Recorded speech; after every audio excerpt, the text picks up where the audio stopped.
Сергелдең 6-7 бөлім. Сәлима: жоқ дедім, болды, жоқ, жассың әлі, болашағың алда, ол ертең босанады, сен өнеріңді дамытасың ба, әлде бала бағасың ба? Консерваторияны тәмамда, филармонияға қызметке орналас, сосын ғана үйленесің. Анашым: баламды сіздер бағасыздар, сіз барсыз ғой анашым, немереңіз әжәу деп соңыңыздан қалмай жүретін болады. Тұңғышымыз ұл болса есімін әкем қояды, қыз болса сіз қоясыз деп анасын алдаусыратып әлек. Кейін сөйлесеміз деп көзіне жас алып тымсырайып тұрған Сәлима ұлына мардымды жауап бермеді. Анасының мазасын алмауға бел буып, кейін жалғастырарына сенімді болған Ақан әңгімесін қоя қойды. Арада 2 апта уақыт өтті. 8 наурыз. Ақан Ғайшаны ата-анасымен таныстырмақ болып айтпай үйіне келді. Ауылдағы үлкен ұлы мен келіні, қызы мен күйеу баласы келіп шағын дастархан жасап мейрамды атап өтіп жатқан еді. Бір кезде есіктен кіріп келген Ақан мен Ғайшаны көріп, Сәлима кірпіше жиырылды. Асқар болса бұл қыздың кім екенін айтпай түсініп тұр.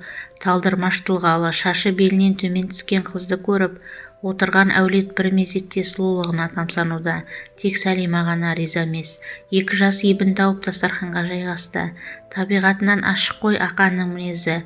Лезде-ақ таныстырып үлгерді. Танысып қойыңыздар, бұл Ғайша, болашақ келіндеріңіз. Алла қаласа отау құрғымыз келеді. Ғайшада үн жоқ. Көзін төмен түсіріп жай ғана жымиып отыр. Айнала үнсіз. Бұл үнсіздікті алғаш болып Асқар бұзды. Иә шырақтарым, ниеттерің моң болсын. Қалауың болса беттен қақпаймыз, Ақанжан дей бергенде, кезінде келін болып түсерде бірақ көріп едік қайын жұртты.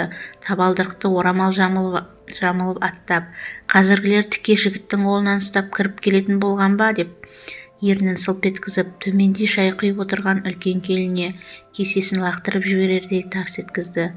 Ой мамасы, қойшы сондайыңды. Не бопты, қазір 21 ғасыр, қоя берші, болашақ келінді ұялтпай деп Асқар әйелін басып әлек. Ғайша болса қызарып кетті. Анасының бұл сөзіне ұялып кеткен қызы Камилля да сөзді басқа арнаға бұрып: Айша: ой кешір Ғайша, қайда оқисың? Менің есімім Камилля, Құдай қаласа қайын сіңлің боламын. Жақсы болды ғой, бір жерге барғанда сенен көйлек сұрап киетін, екеуміз шамалас екенбіз. Үлкен жеңгем бар жағынан да үлкен ғой, байқап отырған шығарсың деп оң жағында отырған жеңгесін түртіп әзілдесіп жатыр. Талғаттың келіншегі Салтанат шынымен толықтау еді. Өзінің даусы да жуан, мінезі де қыңыр. Бетің бар, жүзің бар демей тік айтатын қасиеті бар. Сәлима бұл келіне әлі келмеген соңда қалаға көшіп кетіп еді. Иә, кім-кімнен сұрайды екен деп Сәлима қояр емес. Мама ширатып жатқан ғой, иә анашым, солай ма? Әйтпесе біздің мама ондай қатал кісі емес деп үлкен баласы анасына қойсаңшы деген ишарат білдірді. Иә, солай деп сонда ғана Сәлима басылды. Бағанадан бері жамыраған жамағатпен жарыспай отырған Асқар әлгіндегі сұрағын тағы қойды. Иә, руың кім қызым, қай елдің қызысың? Кіші жүз, Жаппас елінің қызымын деп Ғайша даусы дірілдеп, еліктің лағындай болып қорыққан үнмен жауап қатты.